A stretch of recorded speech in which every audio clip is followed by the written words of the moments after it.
Welcome to Reasonable Doubts, your skeptical guide to religion.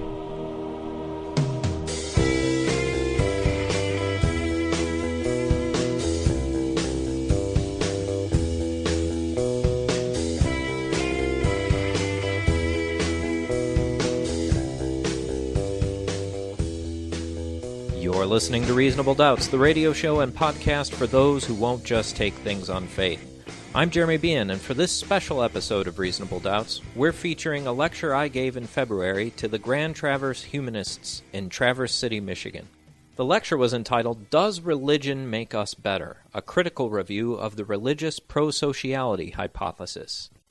Longtime listeners will no doubt recognize many of the studies talked about in this lecture. A previous RD Extra and our episode, The Skeptic's Toolkit to Psychology of Religion, discussed these findings.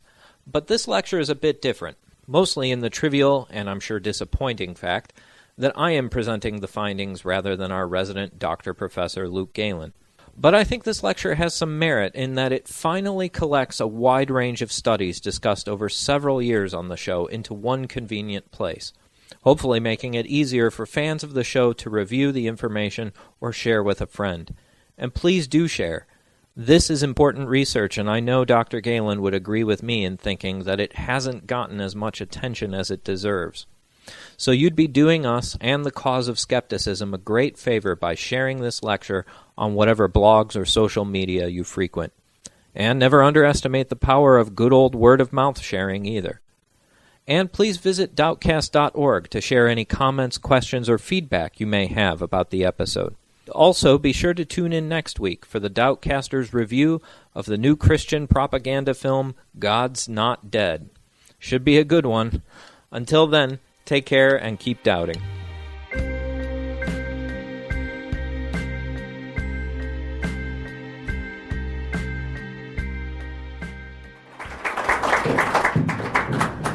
Thank you for coming, and thank you for the privilege of allowing me to speak to your group.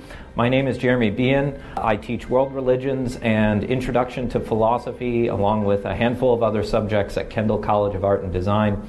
I'm also the producer and co-host of the Reasonable Doubts podcast, which at its peak was the top atheist podcast on iTunes for several years. Won the People's Choice Podcasting Award for Best Religious Inspirational Podcast, which was different. People look at me funny when I mention that. I'm speaking tonight on the issue of does religion make people better? And we're approaching this not so much from a philosophical perspective as you usually hear this question grappled with, but we're approaching this from an empirical standpoint. What can science actually tell us about how religion affects morality? The subtitle here is A Skeptical Review of the Religious Pro-Sociality Hypothesis. So that might take some explanation. You might guess from that subtitle that this is going to be a bit of an informationally dense talk tonight. But I don't have to tell you that in our culture, there's an overwhelming assumption among the general public that being religious is necessary to be a happy and ethical person. We have plenty of preachers and pundits and ordinary people reminding us daily that without God, society will quickly de-evolve into wickedness and anarchy. What you may not be familiar with as much, however, is the growing body of social psychology research that at first glance actually seems to support this notion. The more technical term for the hypothesis that religion makes us good is known as the religious pro-sociality hypothesis. My task tonight is to present you with an overview of this research and to equip you with the tools necessary to think critically about it. Because, as we're about to see, the religious pro-sociality hypothesis really does indeed have some support. But when we look at the evidence more closely, we're going to discover little devils within the details. But first, I have to give you a quick disclaimer. I don't get any credit or blame for what I'm about to say this evening. This is not my research that I'm reporting on. This is actually Dr. Luke Galen's research. He is a professor of psychology of religion at Grand Valley State University, and almost all of what I'm going to be drawing from tonight comes from his paper in the Psychological Bulletin of the American Psychological Association called Does Religious Belief Promote Pro-Sociality? A Critical Examination. How did I get involved in this topic? He put me in charge of writing up a summary of his research, kind of distilling pages upon pages and pages of review into something coherent that the average consumer could actually understand. So that was my task, writing up his review in free inquiry. And since Luke Galen doesn't like to leave the house too often or interact with ordinary human beings, he's kind of appointed me to be his spokesman. He jokingly refers to me as Galen's bulldog. I guess I'm the Thomas Henry Huxley to his Darwin. So I've been glad to have the opportunity to do interviews and talk to groups like this about this research, because I think it needs to get out there. All right, before we go any further, let's define what we mean by prosociality. I hate that word already. I'm barely into this lecture, and I'm tired of saying it. But the term prosocial refers to any kind of positive social behavior, and this runs the gamut from generosity in the form of charitable giving or time spent volunteering to personal qualities, perhaps, such as positive personality traits, being helpful, being honest. And there's actually an impressive array of scientific studies that support this hypothesis, that try to show that the religious exhibit greater prosociality than the non-religious. In fact, this has even become the subject of a number of popular books. One you may have heard of is A Friendly Letter to Skeptics and Atheists by David Myers, or more recently, American Grace, How Religion Divides and Unites Us. So the general public is being told that the data are in, and religion makes you happier, healthier, and more helpful, that this is a conclusion that is not just philosophy or religion, it's science. In fact, even some atheists are getting in on this. A seemingly overwhelming case for the prosocial effects of religion has been enough to convince people here like Jesse Bering, atheist psychologist, and actually a pretty good author, enough to convince him that religion is beneficial, at least for others. In a recent Slate article entitled "Don't Trust the Godless," Jesse Bering confessed, "Even as an atheist, I have more confidence in religious people, and now science is backing me up." A fuller quote is up here. This is a difficult confession to make because on the surface, I'm sure it sounds wildly hypocritical. Still, here it goes. I trust religious people more than I trust atheists. Trustworthiness is a different thing altogether from intellect, and I suppose I'm ever the social pragmatist in my dealings with other people. So pretty serious claim if you get even atheist psychologists saying don't trust the godless. Before we go any further, though, we're going to have to look at what are the kind of methods that are used in prosociality research. We're going to see a variety of different experimental setups and methods for conducting this kind of research. This would include self-reports, what people say about themselves, and third-party ratings of individuals, laboratory tests of behavior, lab studies of economic games, we'll talk about those more later, priming studies where people are presented with a religious concept subconsciously, usually where they will not realize they've been primed by the concept, and then we see what happens. And also spirituality scales that are meant to design to detect the level of one's spirituality, and then we compare their behaviors on that. And what I'm going to try to highlight is some of the pitfalls that researchers face in each of these types of research methods. Let's start with the self-report data. Will being religious make you a better person? Well, the faithful certainly seem to think so.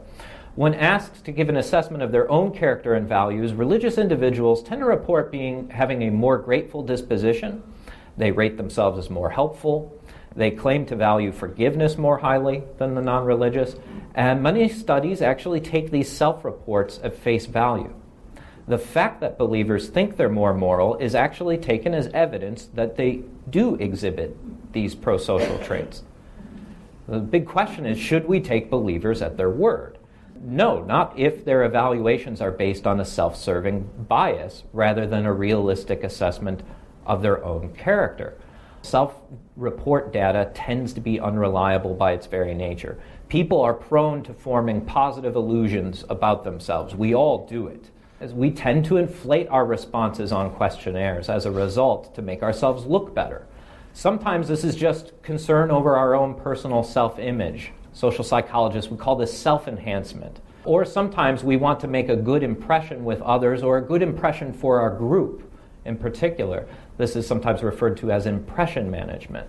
While this is a widespread tendency, and it's by no means restricted just to the religious, what's interesting is this tendency might be more pronounced in those who have a strong level of religious belief.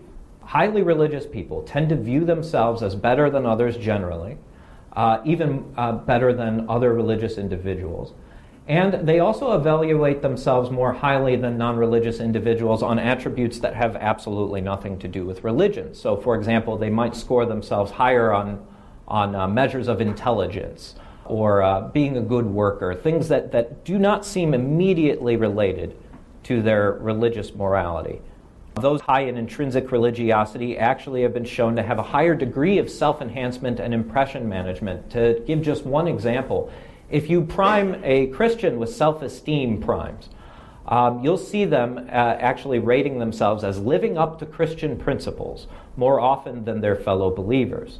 If, however, you do the reverse and you offer up an assessment that questions their high self-esteem or make them write about something that they don't like about themselves, those who are high in intrinsic religiosity, so that means the level of belief, they are more likely to resort to self-deception as a compensating strategy. Also, highly religious people are particularly concerned with presenting themselves as moral persons and particularly threatened when that self-image is challenged. So I guess the big question is, why do researchers even rely on these self-reports some of the time? Well, because at least in some cases, these positive self-assessments are actually corroborated by others, their family, their colleagues, their peers. So third-party evaluators rate religious individuals as being nicer, more cooperative, and highly altruistic and empathetic as well. To some, this is proof that these self-reports are not self-delusion, they're not moral hypocrisy, they are correct assessments of their character. But I think we can still be a little skeptical here. When we're talking about a predominantly religious society where about 80 to 95% of people are religious and around 75% are at least nominally Christian, it's a good bet that a significant proportion of those subjects' families and peers are also religious, meaning there's a possibility of in-group bias at work here. And actually there is some evidence to support that. In-group favoritism is a well-studied phenomenon in social psychology. It's, again, this is not just religious people here. This is all of us. It is natural for individuals to derive self-esteem from the groups they're associated with. It's natural to provide a positive image to the public for those who share their identity.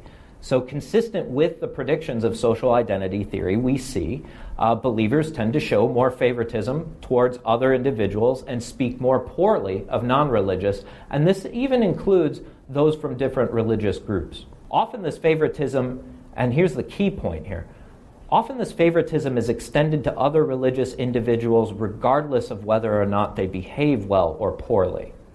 They'll still be reviewed more favorably even when they've been up to no good. I'll give you an example here of when sometimes believers will rate religious individuals more highly than non-religious individuals, even when they exhibit the exact same behaviors. I was a part of this study, which was published in 2011. I was a participant, and so in front of a camera, I wore two different T-shirts.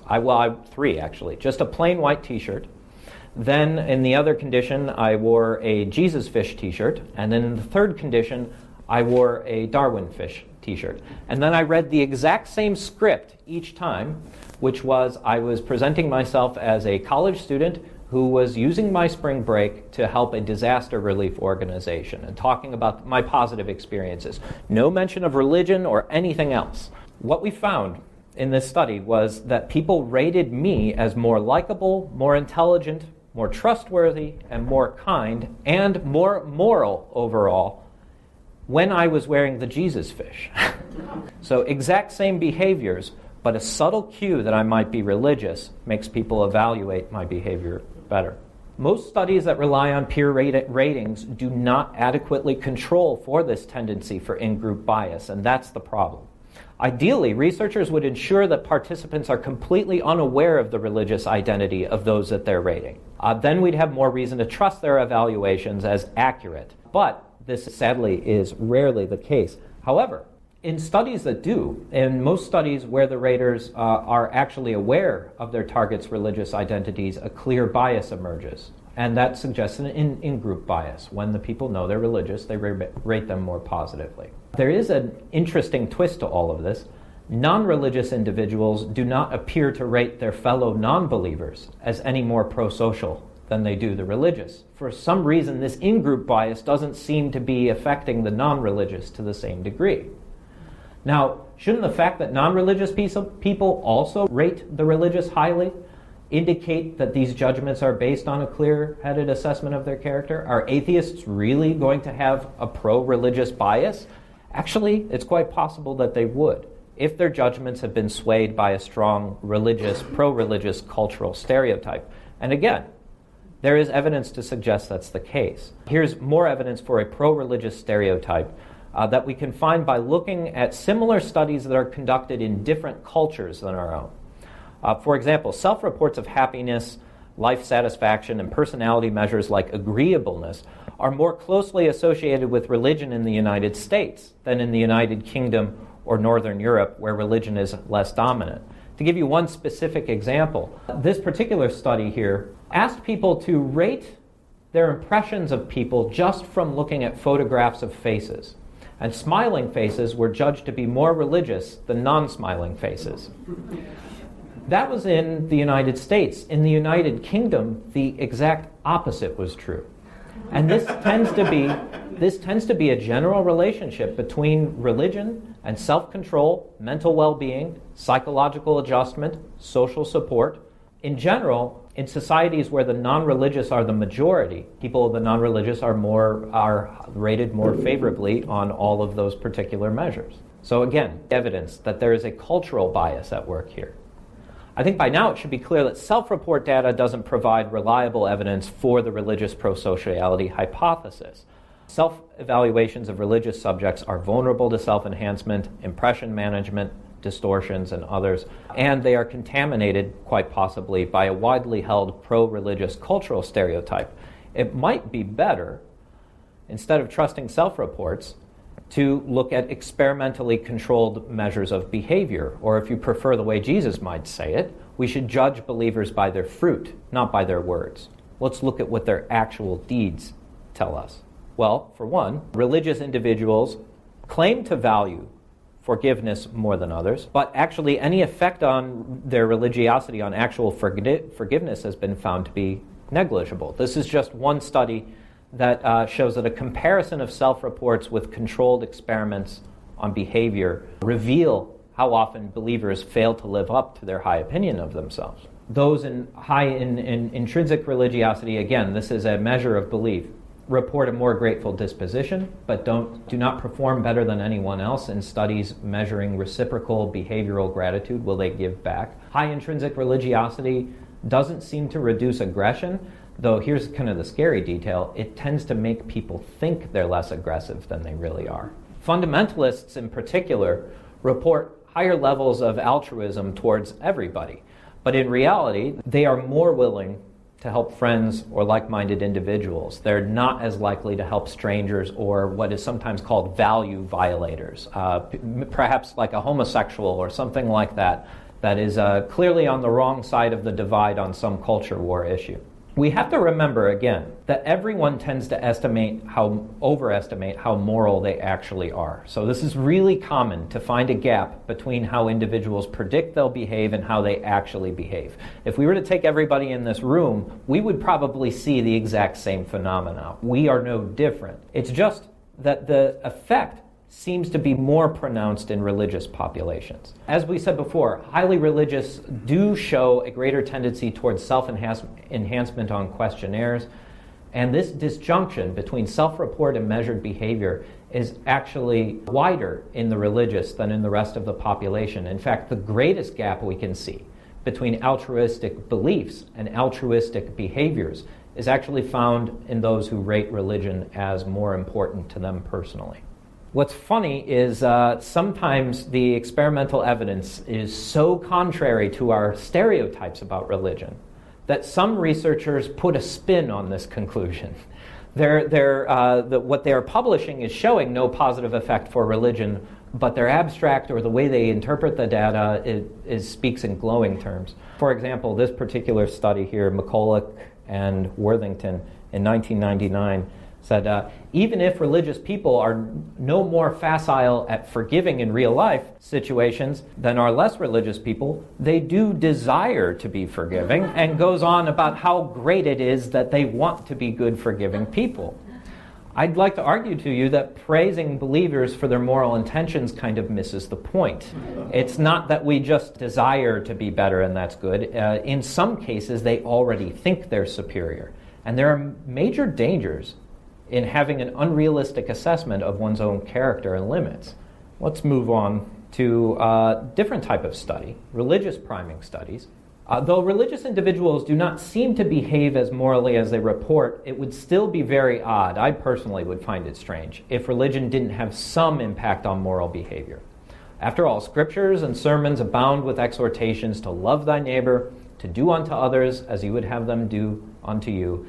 And I would think frequent exposure to these messages would result in pro-social behaviors. So priming studies are a useful way of teasing this out. Again, participants are primed somehow. Maybe they have to unscramble a word bank and it has religious words in it. Or perhaps they have to read a portion of scripture and write a response to it. Sometimes it can be really subtle. Symbols in the room, a crucifix in the room, jewelry or clothing. Sometimes it's just the context. Conducting the experiment in a church instead of, say, a high school gymnasium or something like that. Well, the good news of priming studies is that this is the best evidence we can find for the religious prosociality hypothesis. There's a lot of data supporting it. There are good studies showing greater honesty and generosity amongst the religious, increased sharing, increased cooperation, better self-control in distressing situations, and greater resistance to temptation. So why are religious concepts so good at priming these kinds of behaviors? Several studies cited a possible mechanism here, supernatural surveillance, they called it. The belief that one's actions are constantly and inescapably being observed by a divine being, and thinking that this is a strong reminder to us to be aware of our actions, and perhaps that's why religious concepts prime these prosocial behaviors. God might be watching you, after all. But I want to share some curious details that aren't as often shared in these priming studies. Neutral religious words like Bible, disciple, or chapel don't seem to promote any helping behavior. It seems to be only positive words like heaven, miracle, or bless that have that effect on people. Even more interesting, the positive effects don't seem to be dependent on the participant's level of religiosity. You could be just kind of religious, or you could be hardcore fundamentalist, and the priming affects you the same way. Also, non-religious people respond positively to religious primes and to the exact same degree as their religious counterparts. If you were to look at all those symbols, you would act more morally too. Even more interesting, priming secular concepts like civil or court seem to have the same power to promote honesty or lower hypocrisy as religious primes do. And religious distrust of atheists, the distrust they have for us, goes down when the religious are primed with concepts of secular authority. That's really interesting. Why would that possibly be? Well, one idea, not exactly sure, but one idea is that believers know that atheists do not live their lives as if God is watching them. So without this supernatural monitoring, they may wonder what reason we have for behaving well. But this distrust can be ameliorated when we are reminded that morality can be monitored in different ways. So these kind of civic primes remind everybody, oh wait, there is a social order. There is something keeping these evil atheists in check. And so their negative impressions go down. Amazingly, even the presence of a mirror or just pictures of eyes in the laboratory will actually have these same effects, which actually really boosts that notion of supernatural surveillance. Obviously, this has implications for the religious prosociality hypothesis. Religious concepts do not seem to prime prosocial behavior like honesty because they're religious. It may be that any concepts that are associated with morality in a particular culture trigger greater concern for protecting your reputation. Again, since there's a widespread cultural stereotype that religion is linked to morality here, religious concepts will activate moral behavior, but as we pointed out, secular primes do just as well. While the positive effects of religious priming are the stuff of headlines, what you don't usually hear about is the dark side of religious primes. Numerous studies demonstrate that socially undesirable behaviors also manifest when subjects are exposed to religious messages. So, for example, participants who read passages from the Bible depicting God-sanctioned violence administer more electrical shocks than the control group in studies of aggression. We should note this works on non-believers as well. Even a non-believer reading those passages from the Bible will also become more vicious in their behaviors towards somebody. It's just that the effect seems to be more pronounced for believers. Especially disturbing is this subgroup of religious believers high in intrinsic religiosity and also high in levels of submissiveness. This group was very disturbing because they became the most vengeful after being primed with religious words. They really seemed to go off the rail. So I guess what I'm saying is it doesn't affect all people equally. Certain personality characteristics come into play here too, to either aggravate or kind of mute these responses. I'd like to share this study real quick. Experiments where people were assigned to read the biblical version of the Golden Rule actually had no effect on diminishing Christians' homophobia. So negative attitudes towards homosexuals were not at all diminished by reading this, what you would think is a very positive prime, right? The Golden Rule. Strangely enough, reading the Buddhist version of the Golden Rule actually increased their homophobic responses. If they read another religious text telling them to be merciful and do unto others as you would have them to do unto them, they wanted to do that even less. This is perhaps because the moral imperative was coming from this distrusted out-group source. Likewise, unscrambling words associated with Christianity increased racial prejudice towards African Americans. That was found by Johnson, the lead author Johnson, in 2010. And attitudes towards all out-group members became more negative when experiments were conducted in a church setting rather than a civic context. This is a strange paradox we're looking at here. Religious priming seems to increase both pro-social behaviors like honesty and sharing and non-pro-social behaviors like aggression and prejudice. This will make more sense, I think, to us when we consider another curious but consistent finding in this literature, that the kindness of religious individuals is typically not extended universally to everyone. Instead, the primary beneficiaries of religious prosociality are usually other believers. This can be most clearly seen in economic games. So, to save a little bit of time, I'm not going to go into how all of these games work, but they basically start with people trading or exchanging money. The games are designed to encourage cooperation and trust. So basically, if the players work together, they will both get further along. But one player might have the opportunity to make off with more money if they deceive or lie or cheat the other player. So this is all trying to assess cooperation, trust, giving, that sort of thing. What do the economic games show? In behavioral economic studies, where the religiosity of the participants is known, so we actually know what they are, a general trend emerges. Religious individuals cooperate more and give more money than non-religious participants. So they do that. Overall, they give more and they trust more than the non-religious. The prosociality hypothesis is true. It just has that twist. They only give it to those who share their religious identity. For example, this study, Ahmed 2009, found that clergy students exchanged greater money offers than non-clergy students, but only to those from their own religious group. These findings are they are most likely due to that previous phenomenon we mentioned of in-group favoritism. But there also might be something else going on here. This might be that pro-religious cultural stereotype happening again, because notice, non-religious participants did not show the same in-group favoritism in those economic games.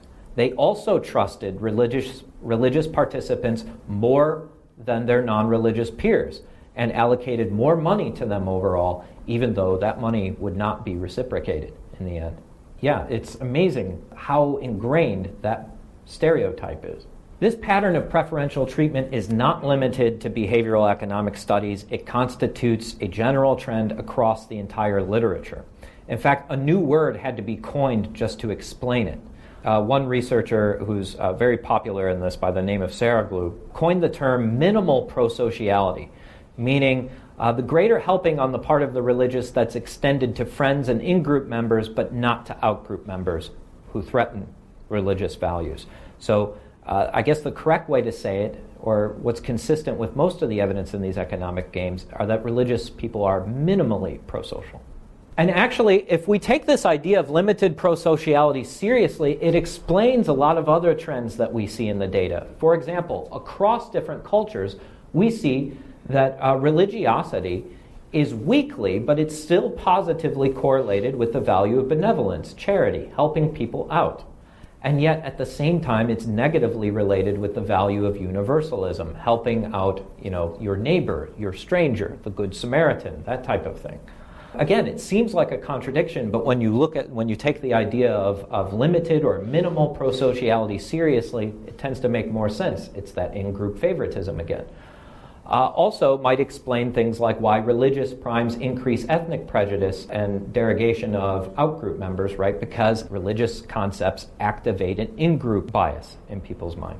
This also plagues religious research on giving.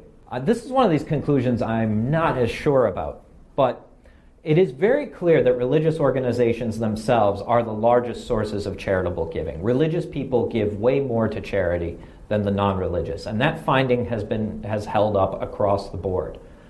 But as other studies note, many of the recipients of these, even ones that are labeled secular, tend to be religious or semi-religious organizations. So all of this money is exchanging hands within the in-group. This would be a really interesting one to test. If we could tease out that in-group favoritism, would we still see a charity gap between the non-religious and the religious? We might. Actually, I suspect we probably would. And for this reason, is there's another aspect to religious charitable giving, and that is generosity measured as a function of religious importance was smaller than those measured as a variation in religious attendance. That is, church attendance seems to be the key factor in how much a religious person will give. If you actually measure religiosity by belief, how much conviction do you have that God exists, we'll see that predicts giving to a less degree than church attendance. I think what's going on here is when you're actually in the building, you're given an opportunity to give, right? The plate is passed around, and there's social pressure for you to put something in that plate. I still think the religious should get credit for this, but they get credit for building institutions that support charitable giving. It may not be the belief, the religious belief, that's really motivating this behavior. So I guess that kind of brings up an interesting question here. How actually are we measuring religiosity? Because as we just saw, depending on how we measured it, we might get different effects. Typically, the methodology that's employed here is to compare a general population of people to highly religious people and weakly religious people. And then the atheist agnostics, or all the nuns, we call them, those who declare no religious affiliation, are mixed into that sample as well. There are different ways, again, of measuring. Intrinsic religiosity, as I mentioned, is a measure of metaphysical belief or commitment. Extrinsic religiosity, as they call it, is often a measure of behavior. How often do you pray, engage in rituals? That sometimes includes another way that is measured is measuring religiosity purely through church attendance alone. So whenever you see a study that says religious people are better at X, Y, Z, the next question you should ask is, better compared to whom? And the reason is, how one measures religiosity has a major impact on your findings. For example, frequent church attendance has been linked to modestly lower rates of mental illness, such as depression.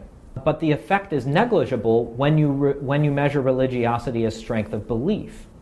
Again, People have better mental health because they're in a congregation of people. They have a social support network, like-minded people to talk to. The belief doesn't seem to be as important. Studies that control for purely social factors find that greatly diminished or non-existent effects of religious belief on pro-social measures. So you can see how we measure religion and who we compare our groups to is very important in this debate. Most frequently, the strongest pro-social effects are associated with church attendance and social context rather than just metaphysical beliefs. So it appears that group affiliation drives many of these behaviors. Could a committed secular group, like this one right here, have effects on its membership similar to that of a church? In this book that I mentioned earlier, unfortunately, it's buried on page 472. You have to get through all the good stuff to finally see this qualification. But Robert Putnam mentions even an atheist who happened to become involved in the social life of a congregation is much more likely to volunteer in a soup kitchen than the most fervent believer who prays alone. And then he goes on to, or slightly before that on page 465, he says, religious belief turns out to be utterly irrelevant to explaining the religious edge in good neighborliness. That should have been on page 1. But most reviewers of that book didn't get that far. So you can guess how it was depicted in the popular press. In fact, that's a major problem. The problem with most studies is that they are lumping all non-believers together without considering how confident they are in their non-belief, whether or not they attend groups like you do right here, how involved they are with the community overall. They're just all dumped into one pool, the non-religious.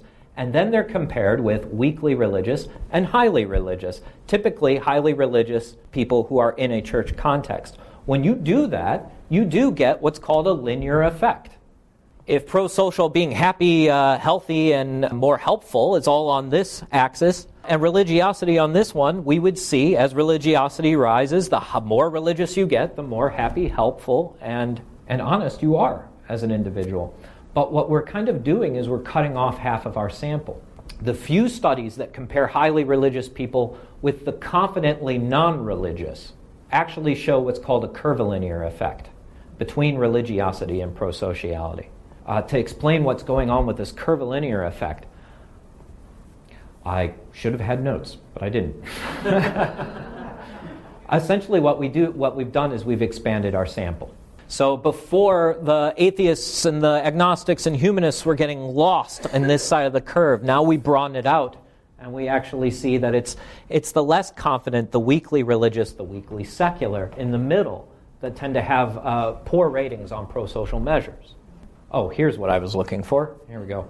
Nominal believers, not atheists, show the highest levels of depression, actually, the poorest mental health, and generally report less satisfaction with life. And in fact, this is true of the cross-cultural data on this, too. The World Values Survey found that both those who claim religion is very important and those who claim that it wasn't important at all tended to be the happiest. So curvilinear effects are also found in the moral realm. For example, physicians, Doctors Without Borders and that sort of thing. The highest membership is going to be highly religious and total atheist. This is true of when Milgram's famous obedience trials, if you're familiar with those studies, where we get to see just how much will somebody obey the experimenter. When those were replicated, it was the extreme believers and the extreme non-believers that were most likely to disobey the researchers' unethical orders. So actually, being highly religious or highly non-religious seems to give you a little bit more moral integrity. Part of the hypothesis why this might be is because these pools of individuals, they are so certain of their worldview that they're not as kicked around by the pressures of social conformity as others. So it appears that confidence in one's worldview and regular affiliation with like-minded people are far more important to well-being and moral integrity than your particular beliefs about metaphysics. Sorry, guys, even some non-believers are sad to hear that sometimes. They want to believe that believing the right thing, having the right grasp on reality will make you a better person, and it doesn't seem that metaphysical beliefs are all that important. But sadly, studies are not designed to notice curvilinear effects a lot of times. And when they aren't, they can give the impression that atheists are in danger of poor physical or mental health. And this is exactly what we see with the military's fitness, spiritual fitness scale that they have. I don't know if anybody's ever heard of that. The U.S. military has a spiritual fitness dimension in their instrument that they use to assess a soldier's wellness and mental health. And they conclude that soldiers have the greatest resiliency when they are spiritual, when they are religious. And this has prompted some superior officers to go find their underlings who are non-religious and to pressure them into prayer meetings and other religious services, right? Because it's bad for their health. They might be at a suicide risk. However, though, an examination of the actual question items on these spirituality scales shows a major flaw in the way these concepts are measured. So this is going to be my last major point about how this research is conducted. Criterion contamination. This is where the pro-sociality literature defines spirituality in a way that kind of begs the question. So, for example, when we make a prediction of some sort of criterion, you want the items used in the prediction to not contain elements of what is being predicted. If you flip the conclusion and you put it in your premise, you're arguing in a circle, right? But yet we see this happen all the time. We see the reverse happen all the time. For example, this right here: religiously engaged individuals have greater social networks, but religious engagement was defined by having church social contacts. So really, all this is saying, I mean, it sounds really good, right? Doesn't it? Wow, religious engagement really benefits us. All this is saying is socially engaged religious people are socially engaged religious people. That is all this says. Many spirituality scales measure concepts that do not necessarily refer to supernatural beliefs either. For example, these are all the things that will get you a high rating as a spiritual person on these fitness scales. I believe there is a larger meaning to life. It's important for me to give something back to my community. If you answer yes to that, you're labeled as religious on this scale. I believe that humanity as a whole is basically good. If you have a positive humanistic outlook, you might say, you're going to score on that spirituality scale too. I'm concerned about those who will come after me in life.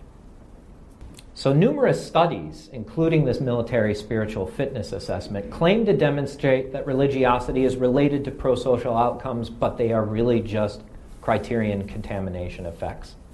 Having pro-social traits here is what defines being religious, just begging the question. And as we know, many atheists with a broader sense of meaning would score as spiritual on these same scales. This artificially inflates the apparent relationship between religiosity or spirituality and these positive pro-social outcomes. All right. So tying it all together, the question, does religion make us better, actually doesn't admit of a simple answer. You've already seen evidence showing yes and no, or yes in particular ways, and no in other particular ways. Unfortunately, this stuff just doesn't work in a soundbite, and we live in a soundbite culture. The conclusion one reaches depends on the measure of religiosity being used, the way pro-sociality is defined. We have to be cognizant of a host of complicating factors if we're going to be accurate. Really, this is like a minefield for a critical thinker. This is, even the most experienced critical thinker is going to run into problems with how complex this data is.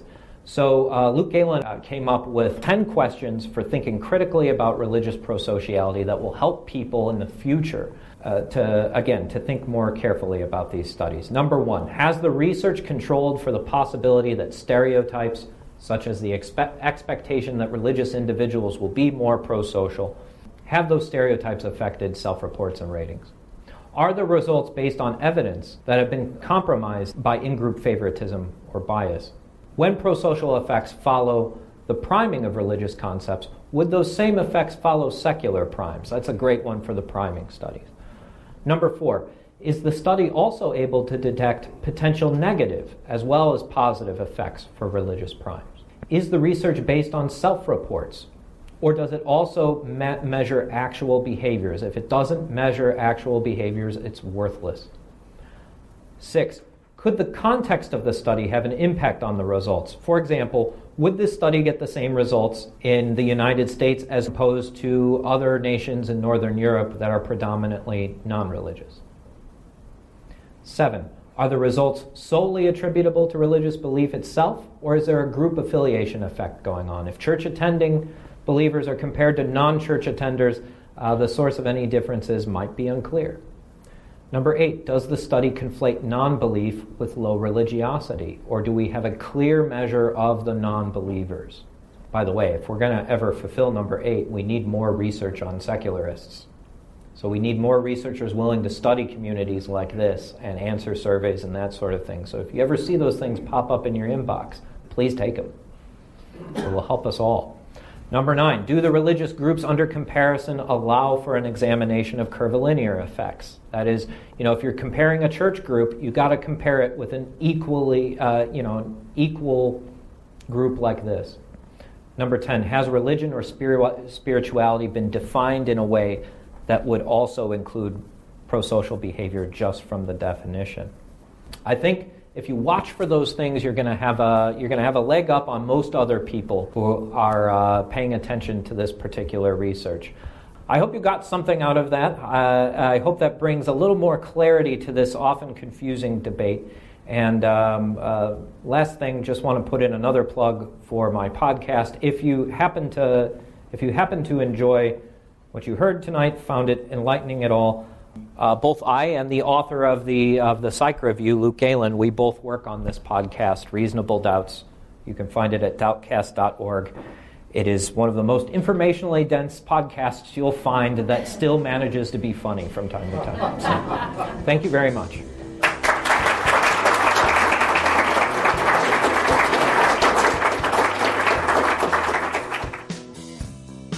To catch up on past Reasonable Doubts episodes or to email your questions or comments, check out www.doubtcast.org. Reasonable Doubts is a production of WPRR Reality Radio. You can find out more about Reality Radio at publicrealityradio.org. Reasonable Doubts theme music is performed by Love Fossil and used with permission.